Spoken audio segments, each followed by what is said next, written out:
Here we go. Yo, what is good, folks? It's your boy Sports PSP. Welcome to another episode of the Sports PSP podcast. Um, Happy Friday, everyone. Hope everyone is enjoying a nice summer Friday evening. Um, got my man Flash 22. First time on the Sports PSP podcast. Go check him out every Thursday nights on Undisputed World Champs podcast on YouTube. Flash, man, it's a pleasure, man. How you doing, man? I'm doing good. I just appreciate one, it's Friday, and I just appreciate the invite. Even though I just filling in for Champ. Usually, that's it's honored to come on here and just kind of expand the horizons and uh, get more airtime. So I appreciate the invite. Anytime, man. Always a pleasure. Oh man, Flash, let's talk about the NBA, particularly Team USA. Kawhi Leonard, he withdrew from Team USA. Derek White is now his replacement. But there was a certain player that was snubbed, Jaylen Brown of the Boston Celtics. At one point before his teammate, co star Jason Tatum, he had the richest contract. And in 2023, the season was culminated with the Boston Celtics collecting their 18th NBA championship, with Jaylen Brown winning NBA Finals MVP and before Eastern Conference Finals MVP. What were your thoughts about Team USA deciding to go with Derek White over Jaylen Brown? I I'm I don't even know how where did you in what world did they look at that team and they go, when you have basically Batman and Robin, and you can argue whoever is Batman, whoever's Robin, it doesn't really matter. But you went, all right, well, we already got Batman. Let's go to, like some third, fourth tier super. Like, it just doesn't make any sense. Like, I think, besides the fact that Jaylen Brown was the NBA Finals MVP, and like you said, he had the richest contract until basically Tatum. And they're the defending champions, newly crowned defending champions. How can you not have the duo on there? I don't even know why he wasn't on there in the first place. Like, and honestly, like Kawhi, in my opinion, like, this is what Kawhi does. Like, and we can argue whether or not I don't even know why he was even nominated, because I would have bet a couple paychecks that he was going to bow out because of injuries. So, to me, Tatum and Brown should have been on there from the start. So and it's real odd that they actually picked one of his teammates. That's even more of like a real weird snub, where it's like, oh, if they went and picked like, I don't know, anybody, somebody not on Boston, but it looks like kind of backhanded in a way. Like what? Like if you just were looking at it from an outsider's perspective, it looks like kind of a backhanded move, because I can't think of a reason why. Can you? I have no idea why, which is why Jaylen Brown, he went on Twitter, with the emojis. And he also called out Nike. But look, I have no clue. There's no understanding to me as to why he didn't get into Team USA, given his individual and the team's accomplishments. Now, Jason Tatum was asked about it, and he seemed pretty uncomfortable. Basically, with the decision. But at the same time, and he's in a really tough situation, because even though he could use his platform and make a case for Jaylen Brown, at the same time, his other teammate, Derek White, is replacing Kawhi Leonard. So he's in an uncomfortable situation. And look, I can't knock Jason Tatum for that. That's Team USA's decision. Perhaps they like what they saw from Derek White as far as what he can bring from the guard position, as far as with his defense. He's improved over the years as a shooter. Maybe that's another reason why. I have no idea. Doesn't make sense to me. I, it's not like I just don't. I mean, you already have. I get why Tatum is uncomfortable, just because, yeah, because not no matter what, you're between a rock and a hard place.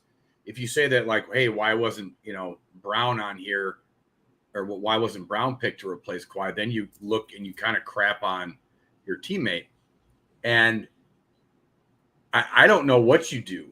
I don't know how to. But and this is me being naive about it. What does Nike have to do with this? Well, here's what we do know. Jaylen Brown, he did tweeted Nike, this is what we doing. And then with the questioning emoji. And then Stephen A. Smith. Did you see his tweet on Jaylen No. Brown? Let me read you what Stephen A. Smith tweeted. Do Okay. y'all believe me now?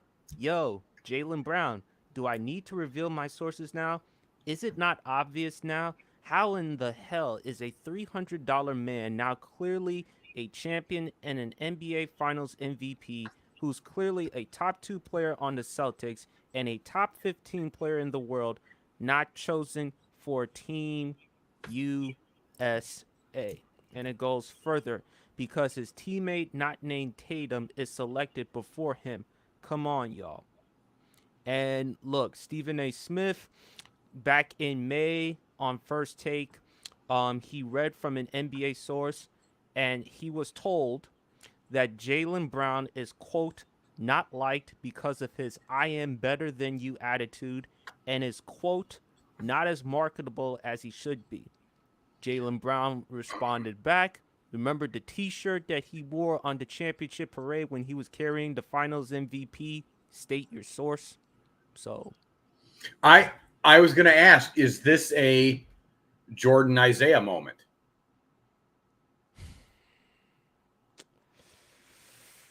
It's interesting that you bring it like that. I mean, Jaylen Brown, like, is it because of his personality?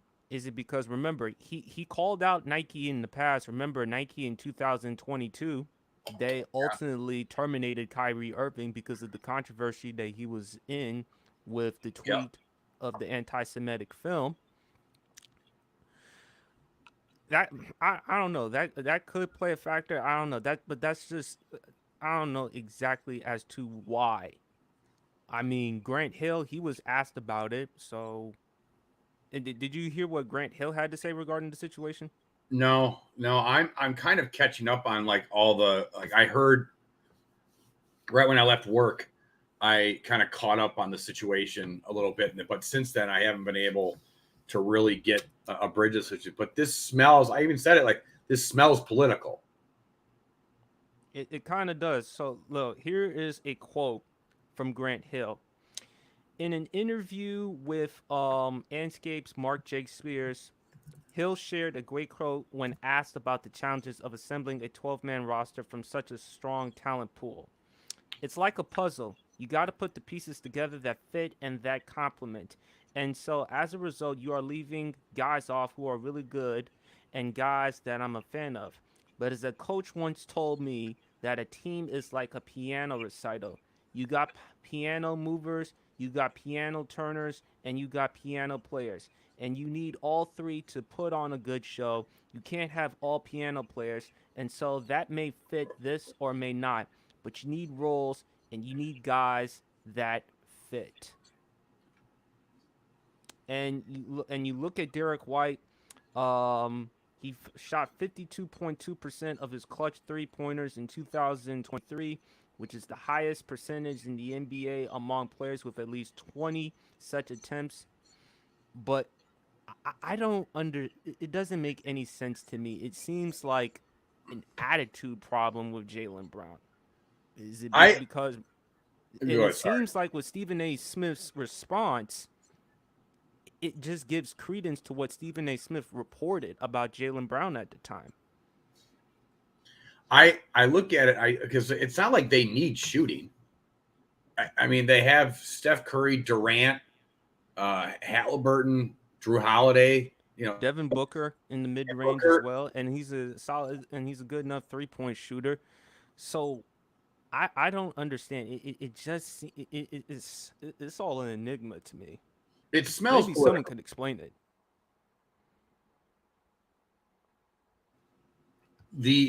I think it probably is political in the aspect of in that sphere of life, whether it be sports, celebrity, Hollywood culture, you are supposed to fall in line. Like that's what you're supposed to do. Like there's a reason why when like a debate was going on, why LeBron was like, China can do whatever they want. I'm not going to speak on the wrong things that China does. Well, there's a reason why is because the amount of else makes off of that. Right. You're expected to fall in line. And Jaylen Brown is somebody that doesn't fall in line. He will call a spade a spade. So to me, that's it. If it's not basketball, then what else? Because I don't know. Somebody that makes sense. I mean, it has to. You cannot. I mean, given what he's accomplished, given his accolades and stuff, why are you keeping him out? Why are you ostracizing him? Doesn't make any sense to me. If he tweeted at Nike about it, then yeah. I would assume Nike had some kind of influence on this, and whether or not any of the players did. This is me I'm not saying he did this or he did anything. We have no proof, so don't take it. It's just conjecture. Yeah, it's just conjecture. That's all this is. But if somebody like LeBron or Durant said, like, you know what, I just, if Nike's against it, then you know what, maybe we should just kind of. But it makes it look really bad when you pick his teammate. Like, why not just go get Kyrie? I'm just saying. If you're to make it look at least a little less worse than it is, go get Kyrie or, I'm trying to think of like another American basketball player that I'm just saying don't pick his teammate. Like his role-playing teammate. You know what I'm saying? Right. Where it's like, go pick another star. Where it's like, okay, well, all right, yeah, because then the argument isn't. Well, if you picked another star that is better than Jaylen Brown, then that's understandable. Yeah. Or even on the same sphere. Right. Or if you want to make an argument, Derek White, you know what, we prefer Derek White because he fits in terms of our scheme, in terms of how we want to run an offense or a defense, fine, that's understandable. But it has to make sense to me. And I feel like if it's not basketball, then what else? So Trey, he responded right here. Let me see if I have his comment. I'm done.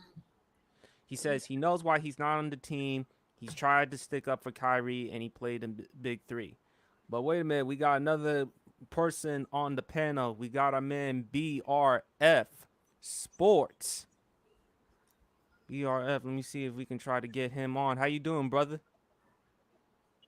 I'm doing good, my brothers. How you doing? Ah, man, Flash, what's happening, bro? I haven't seen you in forever. How's it going? God, man, I know, man. Them hours feel like months, bro. I tell you. Hey, I'm doing good though, man. Work week done. Time to enjoy the weekend, man. Ready to chill out a little bit. BRF, what's your thoughts about Jaylen Brown? I mean, news broke out that Kawhi Leonard withdrew from Team USA. Derek White of the Boston Celtics is now his replacement. Jaylen Brown has been snubbed. Why do you think Jaylen Brown was not selected on Team USA?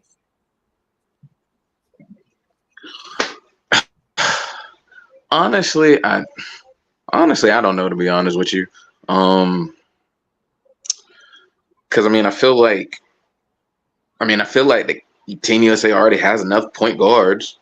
So I mean, maybe another wing couldn't really hurt, like a Jaylen Brown. Maybe it couldn't hurt. Oh. So I mean, honestly, I don't know, man. I really don't know. I mean, coming off of the playoffs he just had, winning Finals MVP. I mean, reward the man. You know what I'm saying? Give him a spot on Team USA. I don't know. I mean, honestly, the team is still stacked. I mean, they should be favored to win the gold. So I mean, but still, I mean, I don't know. I feel like they have enough point guards already. Jaylen Brown, I think, kind of would have made a little more sense for the depth on the roster, I think. But hey, I mean, it is what it is. I think Derek White's going to do good over there. I don't want to take away from him because it's not like he didn't have a really good postseason, like a really good season for the Celtics himself. So I don't want to take away from him because he's really leveled up since he's joined Boston. So I don't want to like take away from him, but I don't know. Yeah. I don't want to. I don't know. I don't want to take nothing away from him. I don't either, but I just don't. This seems political. Again, it almost like because this isn't like when Iggy won the MVP.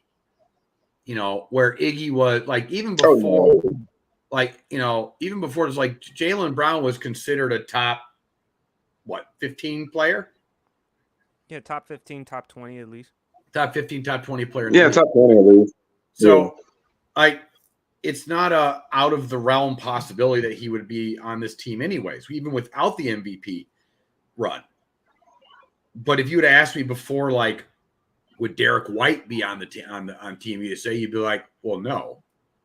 So it just seems like, again, they could have gone and picked, like I said, like Kyrie or somebody of like stature that is comparable to Jaylen Brown, where it doesn't look as like they just purposely shivved him, right? You know, because it looks dirty. It looks like oh yeah, well we're not going to pick you, but we're going to pick your teammate who's obviously not as good of a player as you. But I don't know, man. I don't. Yeah, well, that remains to be a mystery. But fellas, let's move on to something else regarding the NBA. Big news. A report from ESPN's Adrian Wojnarowski. New York Knicks star Jalen Brunson has agreed to a 4-year, $156.5 million extension. His agent Sam Rose of CAA tells ESPN $113 million less guaranteed than he's eligible to receive in 1 year. The repercussions of Brunson choosing the 4-year, $156.5 million max deal over the 5-year, $269 million deal in 2025 are massive for the Knicks' ability to keep this together and keep making roster moves to close the gap on a championship. So, happy for Jalen Brunson. Happy for him getting his money. BRF, I'm going to let you go. With this contract, do you see the New York Knicks being a serious contender in the East? Because, last year they had the number 2 seed in the Eastern Conference. Had not been for injuries, maybe a legitimate argument could be made. They could have made the Eastern Conference Finals. They just acquired Mikal Bridges in a trade. So, what are your thoughts about it, BRF? I think before the contract, they're the biggest threat to the Boston Celtics because they have the next best depth as far as like being able to roll deep off of their bench. I already think contract or no contract, I think New York's the biggest threat to Boston because of their depth. What this allows them to do, I mean, hey, shout out to Jalen Brunson because he definitely deserved his money. And taking this kind of contract definitely lets me know he's in it to win in New York, and he doesn't want to go anywhere else. And I tell you, boy, that Villanova gene is strong up there, boy. You got him, you got Dante DiVincenzo, you got Josh Hart, you added Mikal Bridges over from the Brooklyn Nets. Boy, he with his boys. That I feel like that's what that contract's about more than anything. He's with his boys, and he wants to win there. And I can't knock the man for wanting to win in New York. If I'm a New York Knicks fan, this is the most excited I've been in a long, long time, because you got your star play, because you got players that want to be there. You got a star player who legit wants to be there and wants to win. So I think they were the biggest threat to the Boston Celtics even before this contract. So this doesn't change my mind at all. I think they're the biggest threat to Boston. My thing with New York is I think they're good offensively, but I do think they need to hopefully with the Mikal Bridges acquisition, they can get a little better offensively, because that's where I think Philadelphia comes in with a big three like Embiid and PG-13 and Tyrese Maxey. They're going to score. They're going to be able to score the basketball. I just think New York is still a little more balanced, even though they might not be the offensive team that the 76ers are. They're going to play defense. Tom Thibodeau coach team, they're going to play some defense. And that's one thing they're going to bring to the table, which is why I think they are the biggest threat to Boston, regardless of this contract. I just think keeping Jalen Brunson in the fold and signing him for a lot less money than he was eligible for, you never know.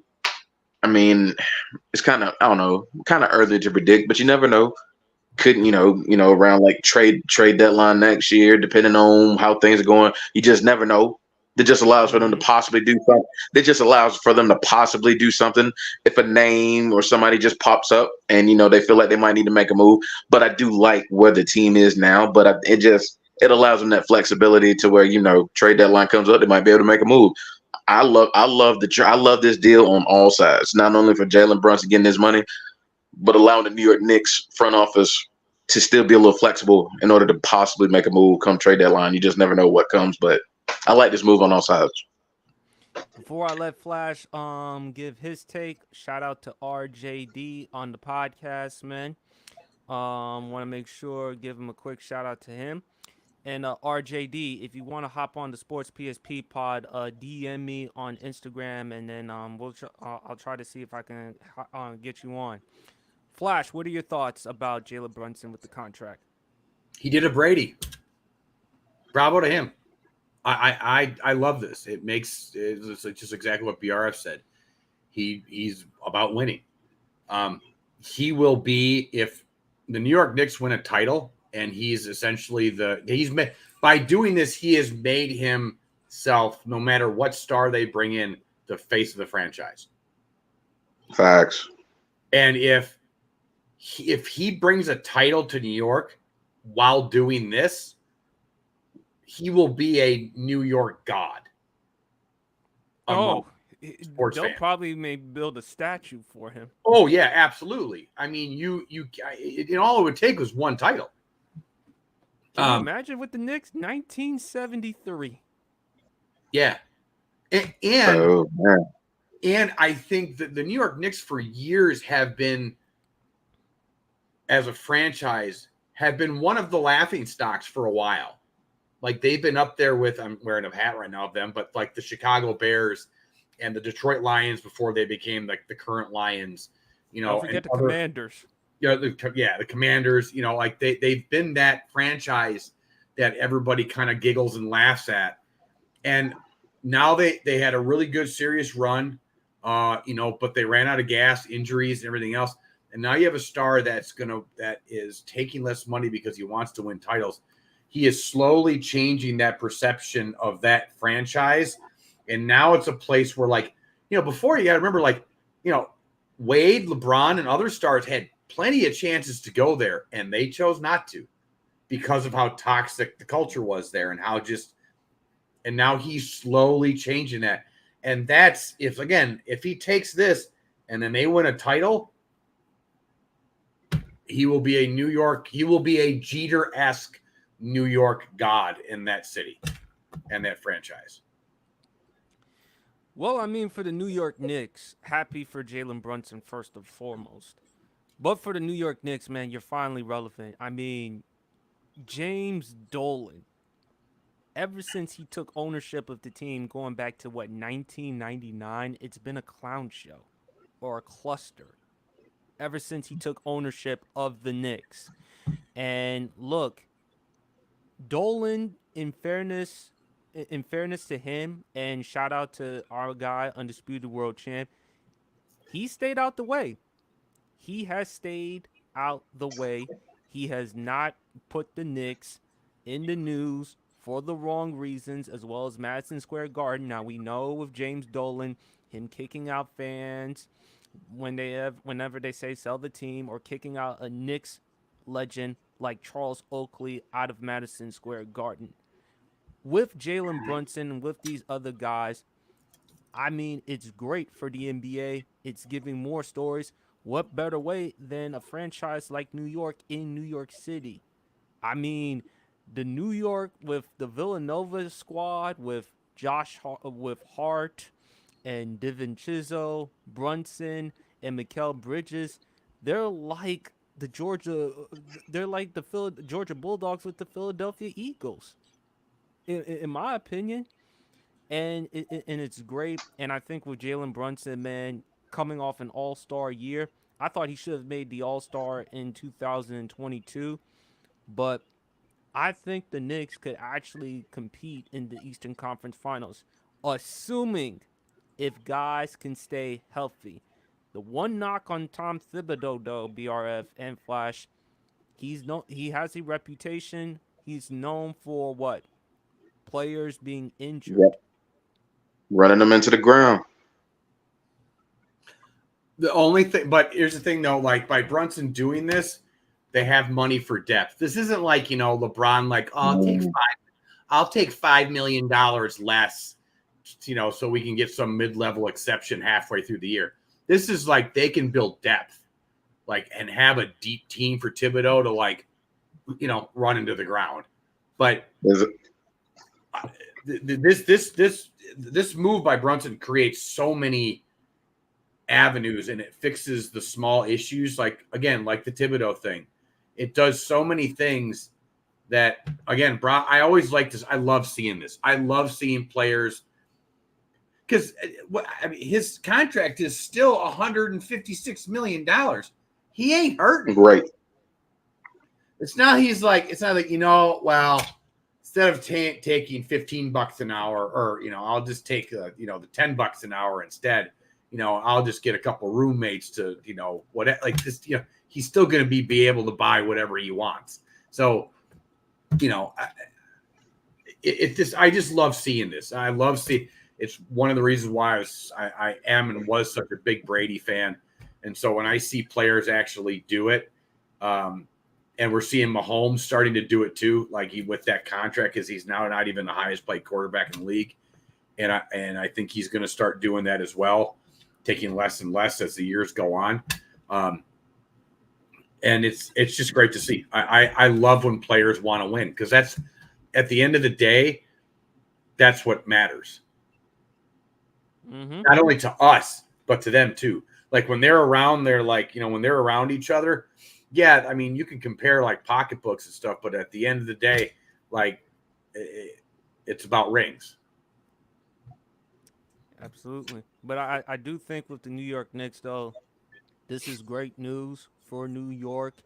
And hopefully, if they can stay healthy, they have a serious chance of competing in the East. Because if you look at Boston, they can repeat. You can't rule that possibility out. But you look at Milwaukee, the past couple of years, Giannis has been injured. Mm-hmm. And look, we can't trust Doc Rivers. The man hasn't even gotten past the conference. He hasn't been to the conference finals since the lockout season. And we all know the playoff debacles, things of that nature. But I really do think that the Knicks, if healthy, they have a good shot. And shout out to our guy, our man, Champ, the big three on the highlight of Friday nights. Appreciate you, brother. Shout out to Champ. Please go like and subscribe to his content, man. Instagram, TikTok, YouTube, so much more, man.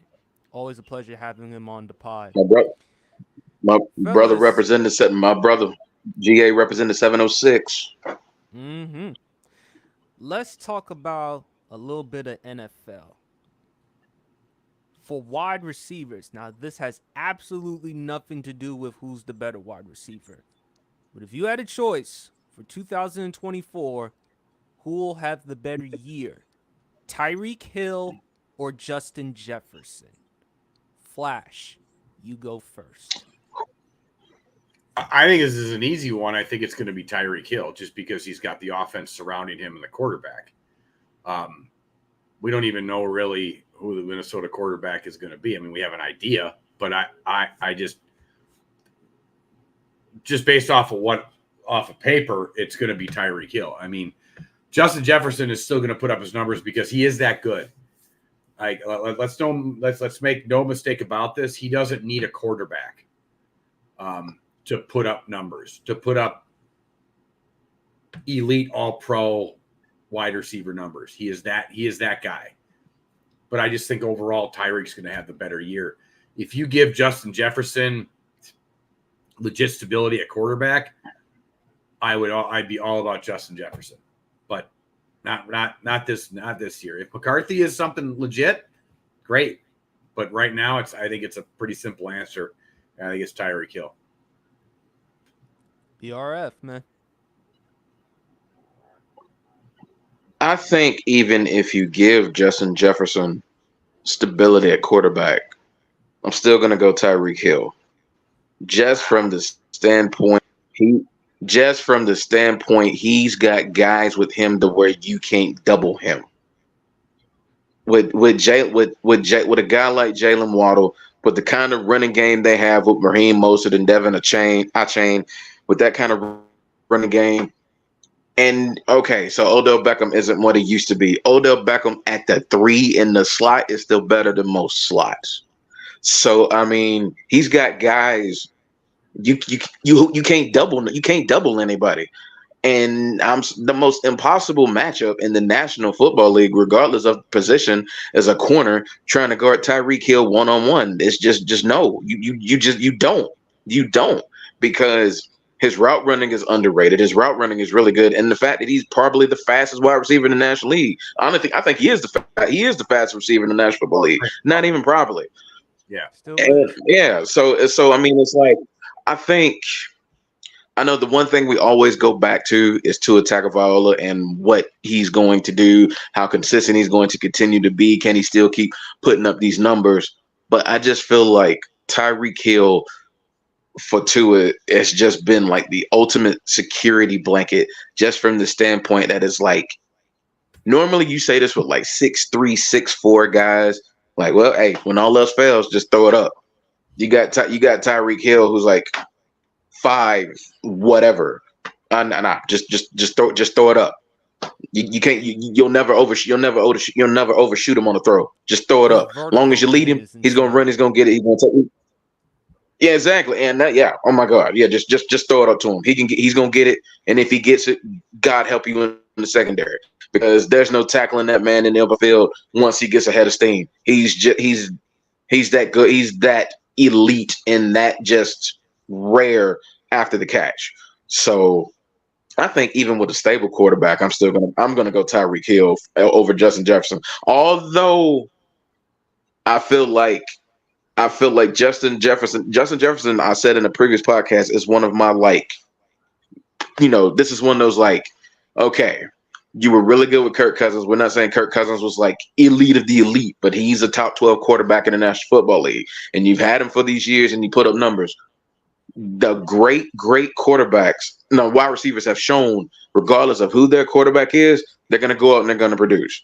Like Tyreek Hill went from Patrick Mahomes to Tua, still producing. Devontae Adams went from Green Bay, went to Vegas, still producing. So, I mean, I think this is Justin Jefferson's year to really show that. Do I think he's going to? Yeah, because come on, man. Flash is right. Justin Jefferson is that guy. He is that good. But I just feel like Tyreek Hill, right now, is just he's just operating on a different level with his speed, his hands, his ability to get away from secondaries and blow the top off defenses. He's just operating in a different tier right now. So I'm taking Tyreek Hill regardless of what the stability is for Justin Jefferson as a quarterback. I actually don't, as much as I would have said, I don't disagree with you actually at all. I really don't. I think you made some great points. Tyreek Hill is a different animal. Like Tyreek Hill is like if you took Deshaun Jackson, Steve Smith, and Dante Hall, and they all had a baby somehow. And that's what came out. And then make him a little. And then you gave him Randy Moss's vert. Yeah. And he's a little faster than I don't know if he's faster than Moss, but he's probably he's close. It's a debate. Like Prime Moss, I'll say he's faster than Moss. Prime Moss, dude. Yeah. I'll say he's faster than Prime Moss. I don't think that's crazy to say. I don't think it's crazy. I just think Prime Moss was like 98 to 2002 Moss of because Moss is a low 4.2, and so is Tyreek. Tyreek's that. I'll put it this way. You're right. Tyreek's that Dion speed. There's a difference, and there's that extra gear that they can tap into. Bo Jackson had that extra just they're running a 4.2 normally, but for some reason they can get those extra RPMs and extra gear and just go. And Tyreek Hill does have that. And so maybe he is faster than Prime Moss. Yeah, because even I feel like seeing Tyreek Hill just the eye test. If we're giving Randy Moss like 4.2s, I think Tyreek Hill is like a 4.15. I mean, he just looks that fast. That could just be length of legs. Because you look at Eric Dickerson, the way he used to run back in the 80s, and he looked like running slow, but he was running 4.3s, high 4.2s. Like he was a Olympic track star. So but Tyreek's got that little quick leg scatter almost or scamper. Mm-hmm. For what I'm gonna go with Tyreek. It's a no-brainer. I don't understand. Flash BRF, help me explain with the Justin JJ McCarthy. Why did the Vikings move up that in the draft just to take him 9th or 10th overall? Look, the only concern I have with Miami is Tua's health. If Tua can stay healthy, I still believe that look, if Tua's healthy, Tyreek's gonna put up crazy numbers, and of course Miami, they're loaded, with Waddle, with Mostert, Mike McDaniel. Even though there are questions about his decision making in pivotal situations, he is a good offensive mind. But when you look at Minnesota, okay, there's T.J. Hutchinson. They just got Aaron Jones. But do you really trust the quarterbacks there in Minnesota? They have J.J. McCarthy. Justin Jefferson is still going to give you his numbers. But explain to me, why did the Vikings get J.J. McCarthy? It don't make sense to me. Honestly, I don't know. I just think, I don't know. I never saw the hype that JJ McCarthy was getting. I personally didn't see it. Yeah. Sorry, daughter. Okay. Yeah, but no, I just never really understood the hype with JJ McCarthy. I don't still. There are some good things that he can do, his, moving out of the pocket. I mean, better arm than I had probably given him credit for, prior to last college football season. But even still, I don't know. Well, but I mean, he's got a shot to prove a lot of people wrong. So we'll just see when we get into training camp, when we get into preseason, he's gonna get snaps. He's gonna get an opportunity to showcase himself and try to prove why he should be the starting quarterback. He's gonna get an opportunity, but I don't know. I just never. I'll put it to you this. I'll put it to you like this. I was a way bigger Michael Penix fan than I was a JJ McCarthy fan. I'll say that much. So I guess I'm the island boy in this one. I'm a McCarthy guy. I think he was picked too high. I think that's the issue with with a lot of the quarterbacks in the first round this year is the run with like Nix, McCarthy, and Penix. I think they all were picked too high. If McCarthy goes in the late first, second round, I don't think anybody's like upset. I think even Penix, if Atlanta picks him in the second round, nobody's really that upset. I like McCarthy. He was coached by one of the better NFL coaches that we've had in the last 20, 30 years. He was in a pro style-ish offense. He does have the arm strength. He can escape the pocket, which is kind of the game that you need right now. So he's going to be a little bit ahead of the game when it comes to that. But it's not saying that he's like week one ready. But I think we've kind of all like sussed this out in the last a couple months. We've been doing this a little bit. Is we like franchises to sit their quarterbacks. So I think you can argue that he was drafted too early, but I think he's in the right spot, and I think they sit him for half the year, a whole year, and I think you're going to have a really good quarterback on your hands that knows how to win too. True. So, and you give him the best weapon in the league, arguably. So he's set up to succeed for the most part, as long as you put an offensive line in front of him, like every other quarterback. I'm a McCarthy guy. I am. I wanted New England to pick him.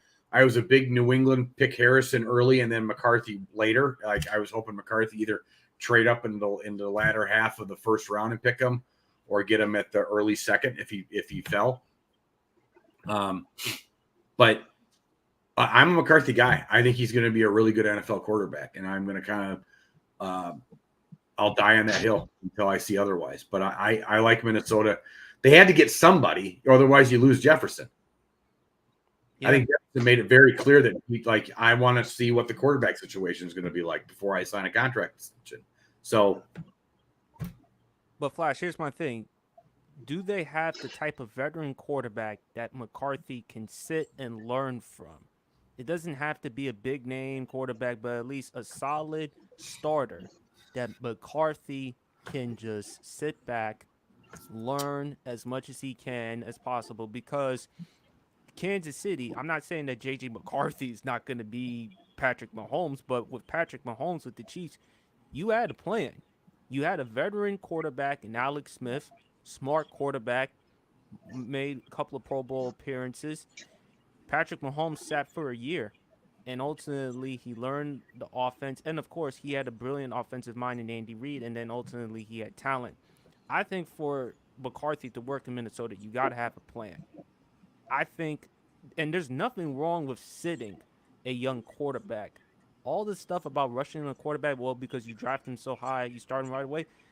Look, Jordan Love, who's now one of the young ascending quarterbacks in the NFL, he sat for 3 years behind Aaron Rodgers.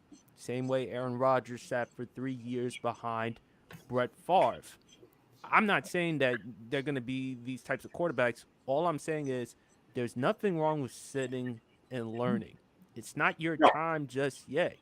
Like if you just sit, learn, understand the offense as much as possible, and then eventually when your number is called, then it is what it is. I just hope that it works out for JJ McCarthy. But with Miami, if Tua has another good Pro Bowl caliber season, should the Dolphins, at some point you're gonna have to do something. You're gonna have to pay. Either you pay him, or if you're not gonna pay him, you're gonna have to move into a different direction. because you have to factor his durability, history, and who else in the draft. Now, in 2025, some good quarterbacks. Shador Sanders from Colorado. You got Georgia's Carson Beck. You got Texas's Quinn Ewers. Some of these guys they're going to be in the discussion for the Heisman. So, what do you think about it, Flash? The funny is I'm not a Tua guy. I was before the hip injury. And I need to see him. You need to be good. You need to be able to go into Buffalo or Kansas City and pull out a game when it's 10 below. And it just is what it is. Or to Baltimore or Cleveland or Pittsburgh or wherever. Like, you can't just hope and pray every year you're in Miami. And I don't think he can do it. I just don't. When I watch him play, he just reminds me of a stat guy. Like, he's he's the really good basketball player on a bad team, even though this isn't a bad team. But it's just like he puts up the stats, but it's like when it comes down to it, can you go into Baltimore and win when it's cold? Can you go into Buffalo when it's cold? And I don't know if he can do that. That was the thing with Manning for years. Well, he can't win in New England. We got to make, we got to make sure he's under the dome for it. That was the big knock on Manning. Well, as long as he's got to go to New England, he's never going to get to a title.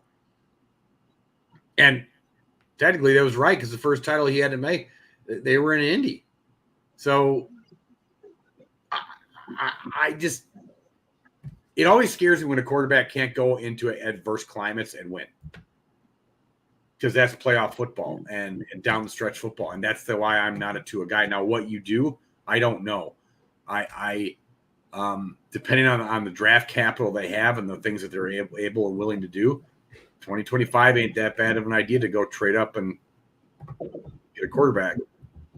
Yeah, and if they have to make a serious decision, because, again, you look at the New York Giants, I bet they regret to this day they made the mistake with Daniel Jones. They're paying him $40 million per year. And Daniel Jones, after having a good season in 2022, made the playoffs, won a playoff game. But Tua, is he the guy going forward for you, BRF? If he takes a step back, you have to kind of consider all of your options. Now, if he puts up another year like he did last year, you're kind of like, okay, he went into Kansas City, he couldn't win, but yet he was one of the big reasons why we were a playoff team. He put up really good numbers, so it's like, what do you do if he puts up really, really big numbers? Like, I don't know. It's one of those where you're like kind of stuck between a rock and a hard place. If he puts up another really, really good year, and let's say you don't get far into playoffs, it's like what do you do? Do you? It's tough. It's really tough. I feel if I'm Miami, I let it play out and see what he does. I do think the quarterback class next year, 2025, is definitely. I feel like it's definitely deeper and it's going to be better than what this year's was. Because I mean, you got Sanders, you got Ewers, you got Beck. I think Dillon Gabriel will be in this class this year. Yeah. I mean, you got So I mean, you're gonna have guys coming up in 2025. So I think it's all on Tua, because I don't want to sit here and say, yeah, no, he'd be the guy, because it's kind of like you don't know. I don't know. I just feel like nowadays in this day and age in the National Football League, you don't always want to just like try to, unless your quarterback is just trash and god awful, like Desmond Ridder awful.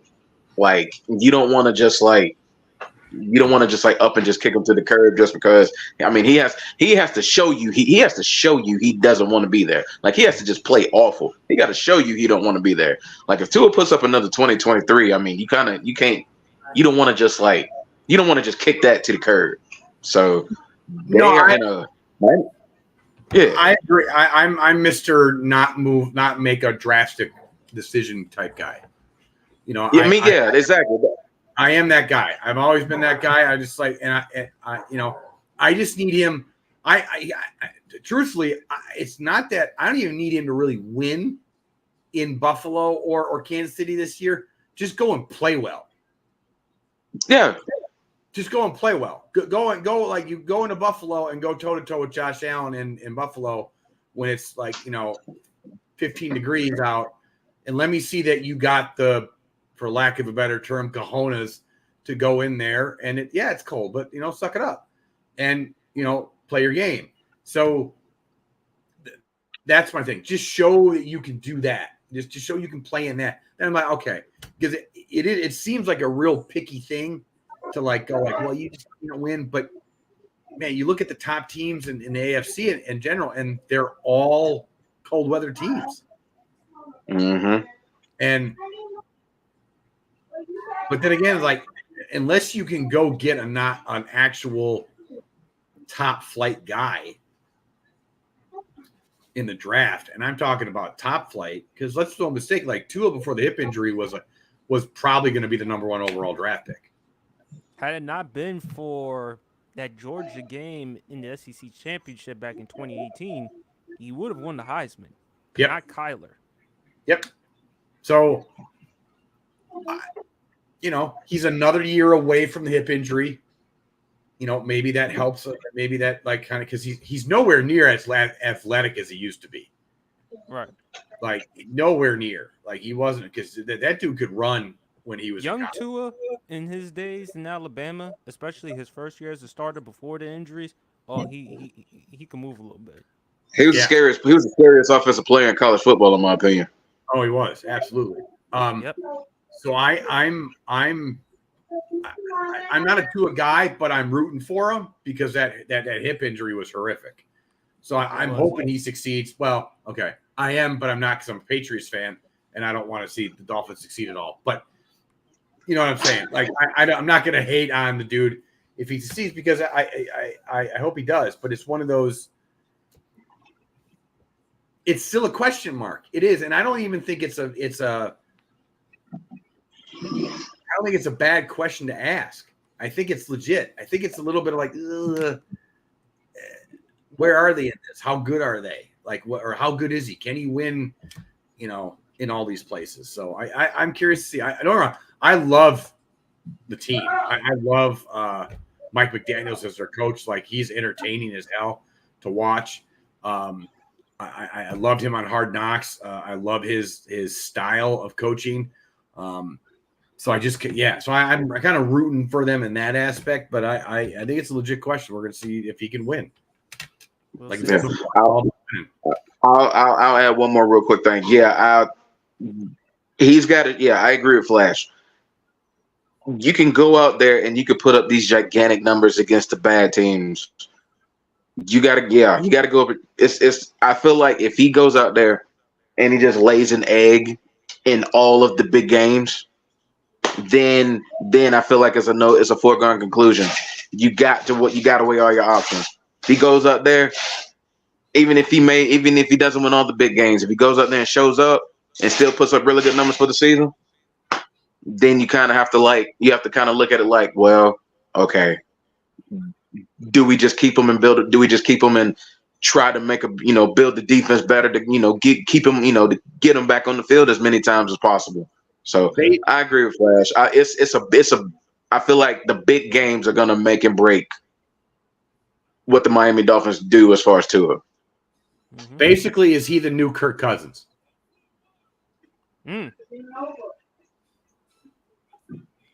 Puts up the big numbers, but in prime time, I mean, Kirk Cousins is known for putting up numbers, and he's known for getting paid. Yeah.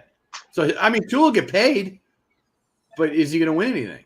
That's the biggest thing that's been the Probably thing with not. No, given his durability history and late down in the season, no. If Tua wants to make a very valid case, he's gonna have to go back to the playoffs in a tough environment, play outstanding. If he plays outstanding and wins, which is icing on the cake, maybe, who knows, you can actually have a discussion. And he also has to stay healthy as well, because injuries has been a huge question mark with Tua. But we all agree, it's unanimous. We taking Tyreek Hill as far as the best wide receiver, as far as for 2024, over Justin Jefferson. Although we still believe Justin Jefferson is still going to be great. Now let's get into some basketball, but in a different type of way. Video game.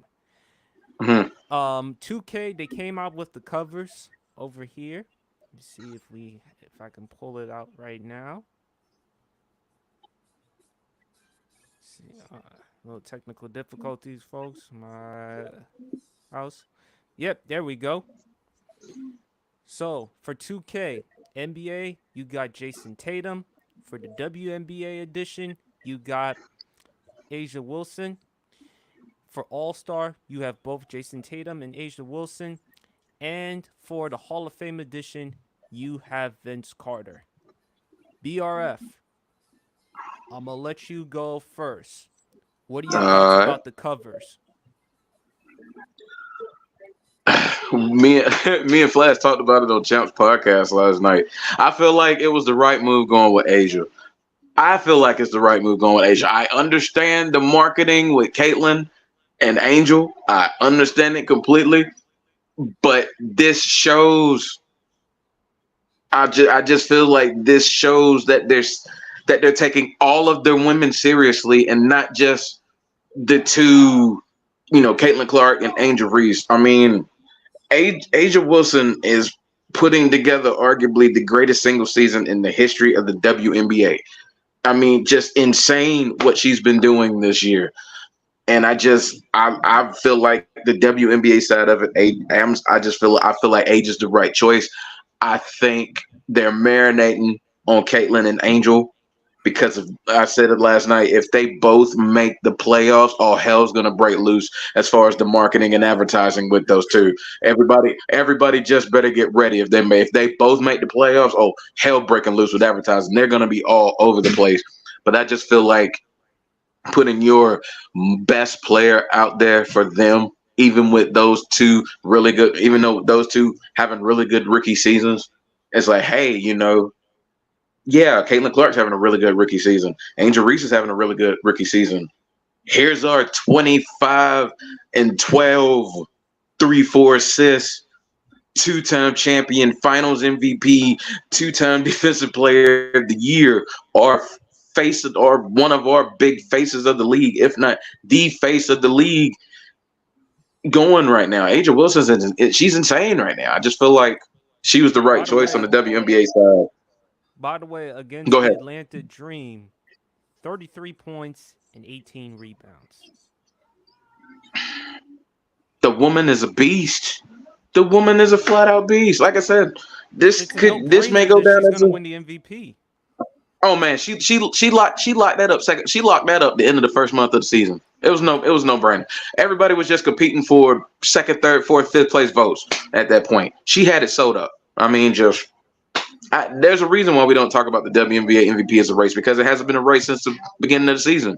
It was A'ja Wilson's to lose, and she locked it up first month and a half of the season. Locked it up. But as a whole, with all those covers, I think all those covers they're all nice. My favorite one is the Hall of Fame edition. It's one of the coolest covers I've ever seen. Vince Carter with the slight bronze doing the windmill from that 2000 dunk contest is one of the greatest things I've ever seen. I love that cover. I haven't played the NBA 2K games in a while. That cover alone makes me want to go get a copy when it comes out. That makes me want to get a copy because I was always like, even when he was in North Carolina, I was a Vince Carter fan. I was a huge Vince Carter fan. I feel like greatest in-game dunker of all time. I think it's the greatest dunk contest. I mean, greatest dunk contest performance of all time. 2000. Yes, I mean, It's yeah. over. This is what I'll say as far as the dunk contest. I feel like the greatest dunk contest as a whole was Levine and Aaron Gordon as a whole. Just the show they put on against each other. But as far as just single individual, just shutting the contest down after the first dunk, Vince Carter came out when he came out and hit the reverse 360 windmill out the gate. You knew what was about to go down. You knew he was about to shut that place down. That was amazing. That was just amazing from just a historical standpoint, and at the time putting the dunk contest back on the map. I mean, I feel like the 2K franchise did the game some justice with all these covers. I like them all, and like I said, I would have gone with Age for the cover. That's just me. That's my opinion on that. Flash. So I'm of the opinion. I love the covers. I want to get that straight out of that, and I don't have an issue with A'ja Wilson being picked. I don't, but I would have made another Caitlin Clark Angel Reese cover, and I would have marketed the crap out of it. I would have done old school 90s Bird Jordan, Bird Magic, Converse, Nike, McDonald's commercials, Coke commercials of them just going, even just do the horse commercial, just redo it. I would have done that. But the one point that BRF made that I can't argue with, and I thought it was a really good point, and you didn't make it last night, but you made it tonight, and is them choosing A'ja Wilson shows that they're taking the WNBA seriously, and it's not just a marketing thing. So that's a great point, BRF. Like, I wouldn't have not had A'ja Wilson. I just would have maybe had another cover. But I still, just to capitalize on that, it's just there. It's just from there. A marketing standpoint. It's just there. It's right there. Take it. So that's my only issue. I have no problem with A'ja Wilson getting the cover. Like none. Like absolutely none. I just would have done something with those two. And to drive that marketing thing, just that's only my thing. I also am with BRF. I haven't bought a 2K game. Actually, I take that back. I do have the place. I didn't even really technically buy it. I just downloaded it for free because of the PlayStation Plus Pass or whatever. But that cover, like, dare I say, is better than the Kobe cover. Like, it was. Yeah, that's a legit cover. That Vince Carter cover is legit. I love the Vince Carter and the A'ja Wilson one. I can understand Flash from where you're coming from with Caitlin Clark and Angel Reese because they're the hottest names right now in the WNBA as far as marketing brand. And Angel Reese, 15 consecutive double-doubles. And then Caitlin Clark becoming the first WNBA rookie to record a triple-double. And and to your point, BRF, it's helping the WNBA players finally getting their recognition, finally getting their due. And A'ja Wilson has been balling this season, scoring over 20, 24, 25. I mean, I just mentioned it right now. She just gave you 33 points and 18 rebounds. As far as the NBA cover, even though I don't mind Jason Tatum, I would have loved to see Anthony Edwards on the 2K cover. That's just me. Because of Ant's personality and his dunking ability. I just think Anthony Edwards eventually, I don't want to put too much pressure on the young guy, but I do think he's going to be eventually one day the face of the NBA. Because I do think he has game. I mean, he's improved his shot. He's improved his passing and his playmaking. He can give you some defense. I would love to see Anthony Edwards, in my opinion. as far as the cover of BRF. I got. I wouldn't. Go ahead. I wouldn't argue that. I was gonna say no. I was just gonna say from. I wouldn't argue against Anthony Edwards. I understand why Jason Tatum's on the cover. I mean, Boston just winning. You mean you're the best team. You're the best player on the team that just won a championship. I completely understand that. But I mean, hey, I wouldn't have minded. Trying to think. I wouldn't have minded Anthony Edwards. I definitely wouldn't have minded Luka. Honestly, I probably would have. If I had two picks, it would have been one of those two to make the 2K25 cover. I wouldn't have minded either of those two. Like Luka being, Luka being the elite level talent that he's been. I think it's kind of funny. He was like third in MVP voting, but won the ESPY for NBA Player of the Year last night, which I think is kind of funny. But yeah, I think from just the game standpoint, from the marketing standpoint, the way they would put Anthony Edwards out there, particularly during the playoffs, I think Anthony Edwards probably would have made more sense. So I definitely feel where you're coming from on that one. Go ahead, Flash. I know I'm opening up a can of worms a little bit with this question, but can Anthony Edwards become the face of the league in Minnesota? He can be, but you're gonna have to move on from Cat. Why? I think I like Cat. I think Anthony Edwards would be better off if you mostly build him around him. You already have the defense. He's around a great defensive unit. Minnesota had the best defense in the NBA. Plus, you also have the other good players. Who was the one who won Sixth Man of the Year? I keep forgetting his name. Naz Reid. Naz Reid. You also have Jalen McDaniels. You also have a lot of other guys. I do think Minnesota's the future, but with Cat, and BRF and I, we had the discussion. BRF wouldn't mind Cat going to Atlanta because imagine a guy like Trae Young playing with a guy like Karl Anthony Towns. I mean, yeah, Trae Young. I feel like that's been one of the things that's been missing from Trae, as far as like the team taking that step, like to being more than just a play-in team to actually making top six without having to go to the play-in. Is having a big like a cat that can stretch the floor.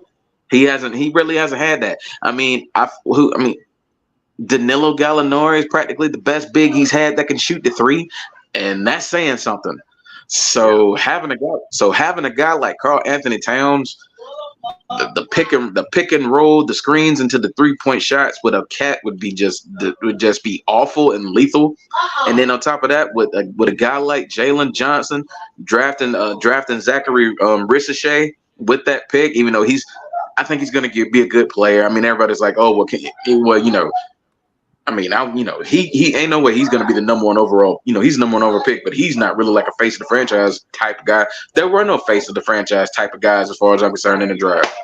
So I like the fit from the standpoint of how the Hawks play offense. I just feel like with Minnesota, I don't think you're going to be able to pay both the way you want to pay them, and you're going to have to pick one. You're not picking Cat over Anthony Edwards. This is how I feel. All right. But shout out to my main man Casual. Go check him out on Vanity Sports Debates. Always does a great job with his podcast. Always does a great job with his basketball content. How you doing, brother? What's good, family? What's good, Casual? Hey, Casual. What's good, family? What's your thoughts about the NBA 2K covers, man? Have you seen them? Jason Tatum one is trash. It's about as bland as every 2K game since 2K19. I like the Vince Carter one. That's probably my favorite one. And then shout out to AJ Wilson. Finally getting the respect she deserves, damn it. Rightfully so. She's been balling. She had 33 points, 18 rebounds tonight. Hey, guys. I got to dip out.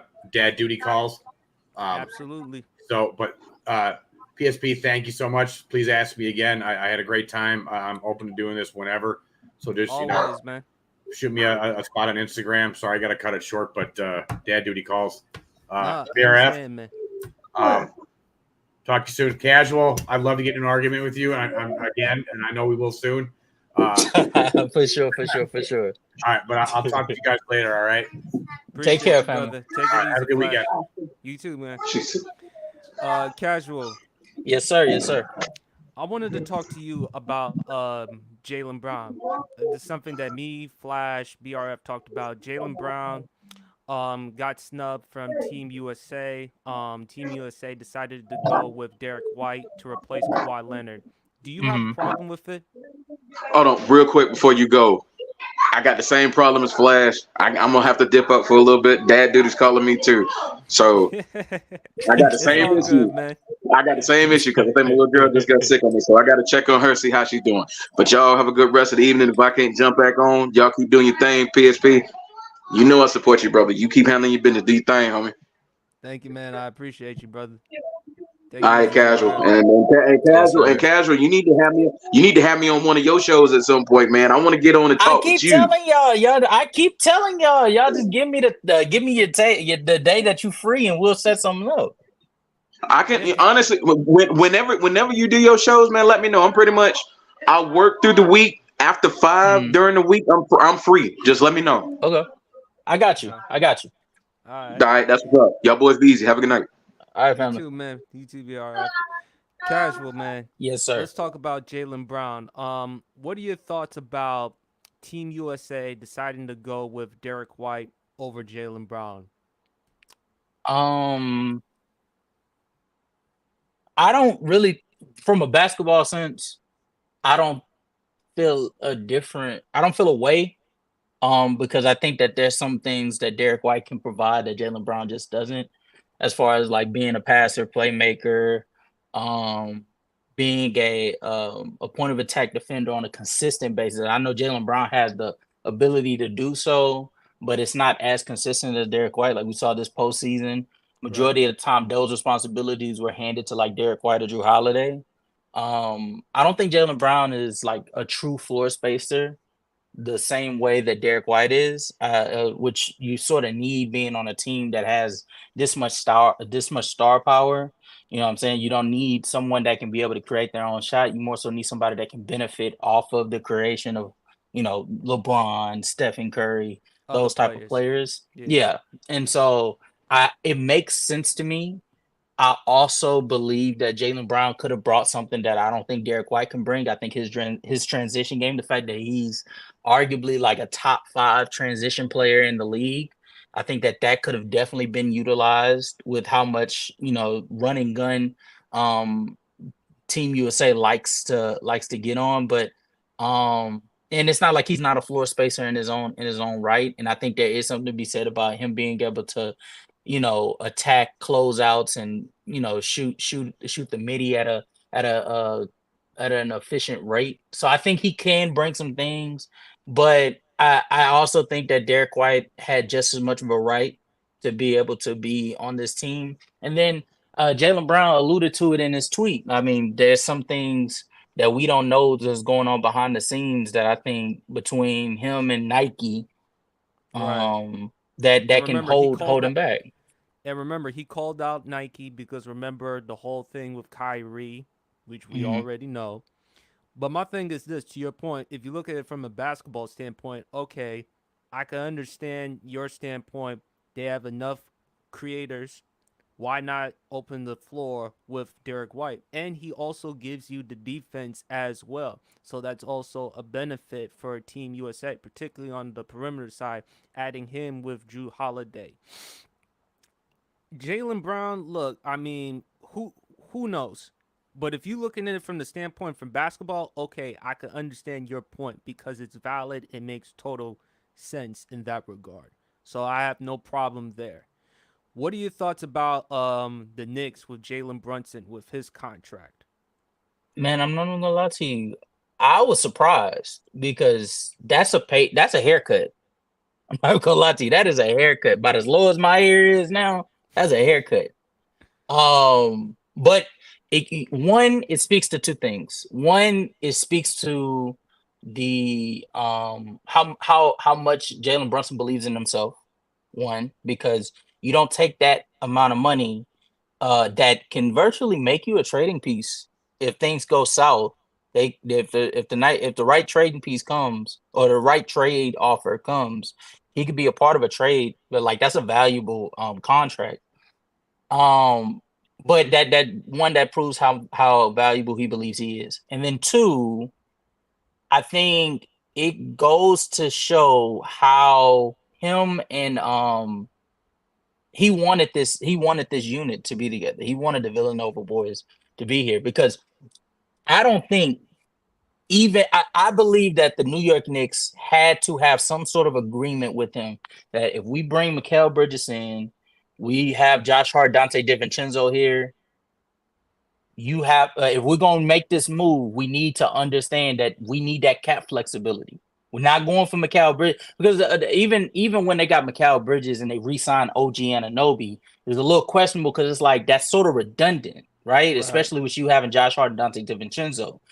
So the only way that this would work is either A, Jalen Brunson, cuts back on a little bit on the max, which nobody believed was going to happen, or B, they let off on one of their other big contracts, Julius Randle, Right. and they looked to sign a big for a cheaper contract, which we thought Hartenstein was going to go for a cheaper contract.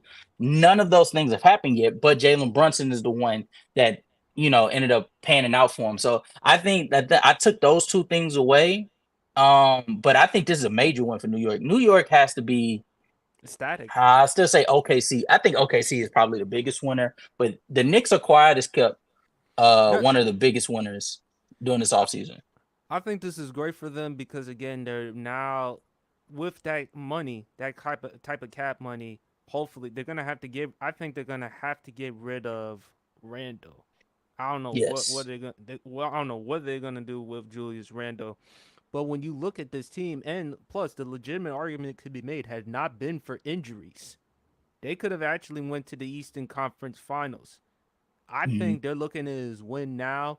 We talked about with James Dolan, how he's owned the team, but the Knicks, they've looking really good, man. And my concern is Thibodeau with the injuries, how he's known for running players under the ground. I think adding Mikal Bridges is a plus. 82 games. He's a guy who can give you a solid 18 to 20. I mean, he's great with the mid-range game. He gives you perimeter defense. He's improved over the years as a three-point shooter.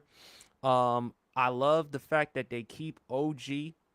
And I do think that the Knicks really can tell. And plus, with the bigs, I don't know what they're going to do with Mitchell Robinson. I do like Jericho Sims coming off the bench, providing some physicality and stuff.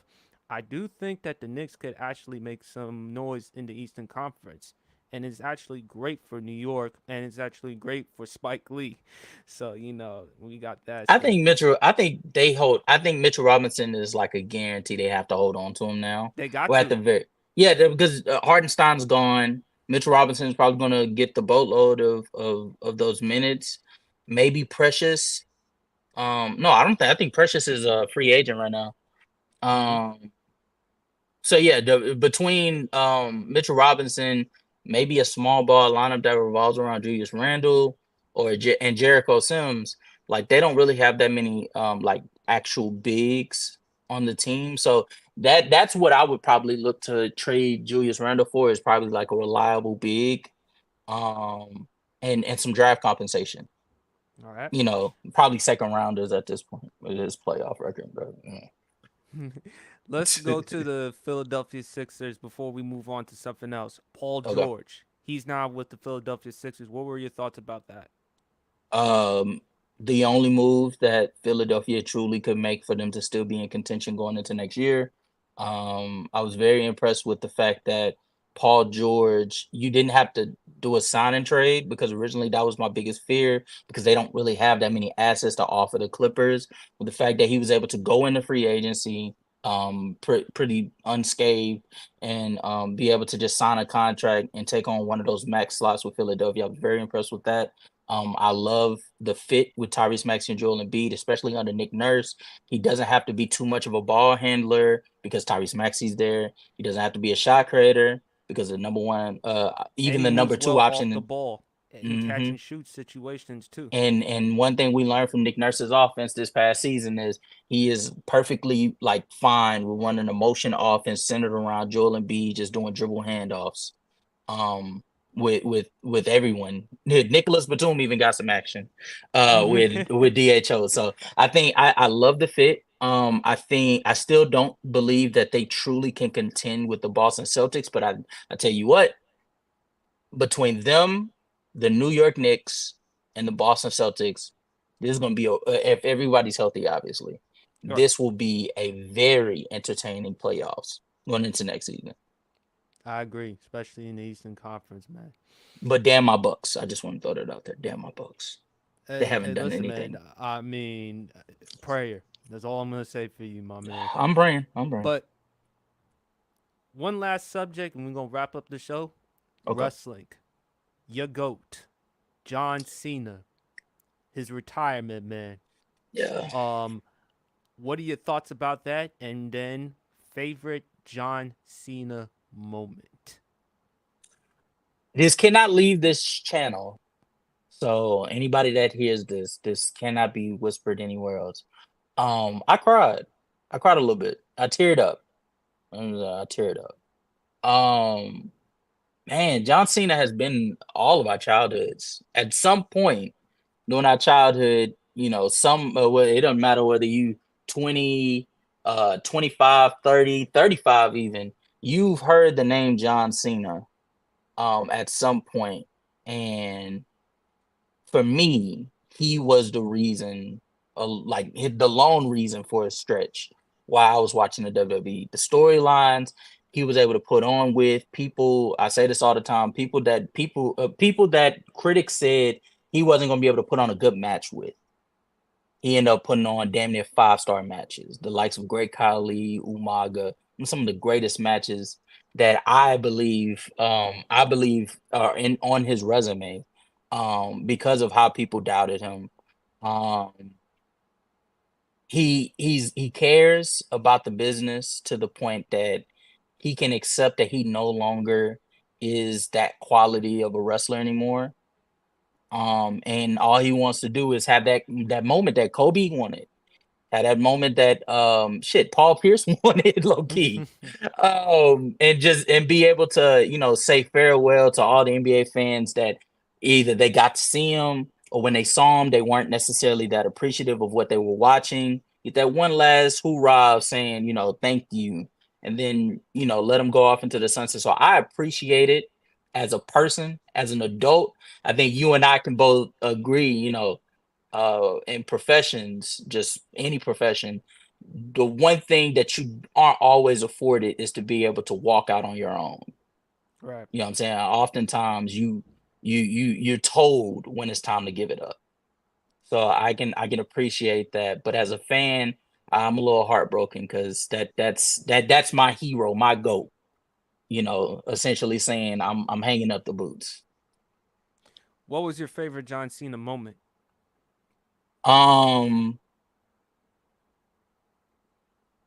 John Cena versus Triple H at WrestleMania 22.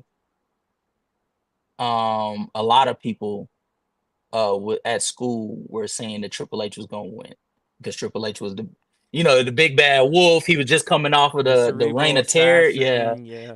And especially with the way he was dissecting John Cena up until WrestleMania, you thought that this is basically, you know, in writing. But to not only see John Cena win, but to make him tap out.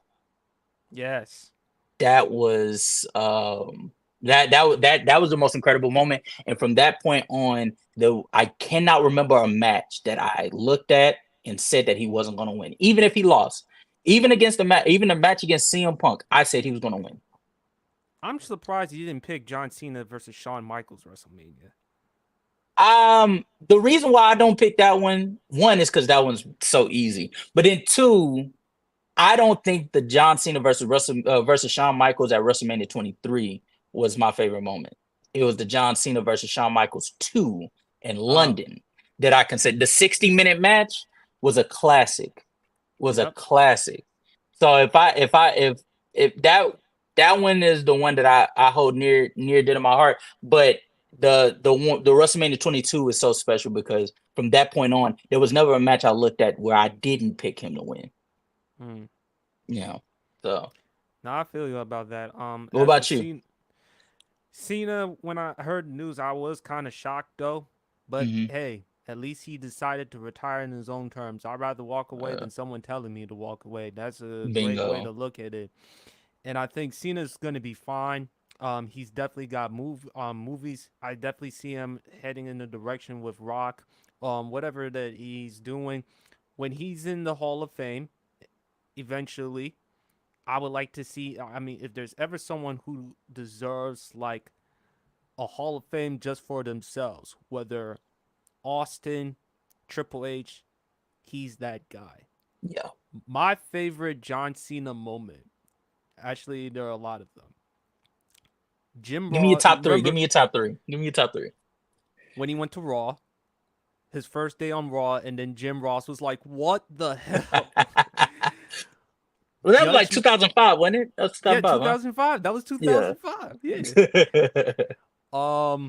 Judgment Day when he faced John Bradshaw Layfield, 2005. The I Okay. Quit match. Yeah. Remember that match? That had the bells on it too. Listen, Yeah, yeah, John yeah. Bradshaw Layfield as a heel. Classic work. Classic Yeah. work. And then with Cena, just how violent that match was, man. That I gotta give that one. Mm. And my other favorite one, remember Booker T when he was doing King Booker? Was that 2006, 2007?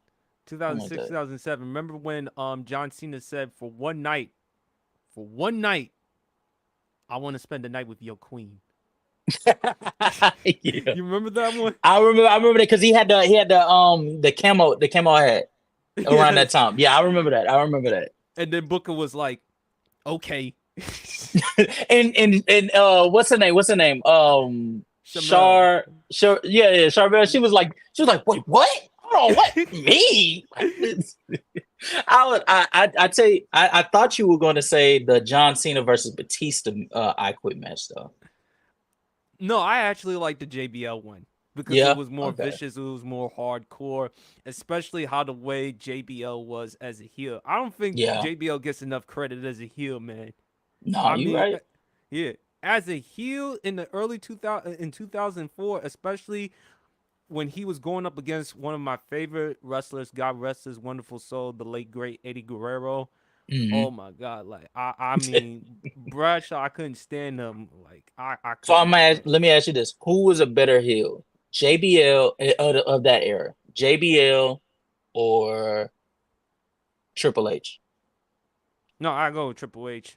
Okay, okay. Jim Ross. I mean, remember He SummerSlam sold that. 2002? Yeah, he sold that. Yeah, man. Hey, this son of a bitch, son of a bitch. Okay, JBL or Randy Orton. Oh, there's different phases of heel Randy Orton. No, 2006 Randy Orton. That's the one that went up against Undertaker. The Legend Killer Randy Orton. I gotta go with Randy. Yeah. I got to. Okay. Okay. All right. JBL or Edge. No, Edge. Edge? Okay. His mic skills, man. His mic Yeah, skills. but JBL's was good though. He got good, but Edge was more ruthless though. Okay. All right, Edge, JBL or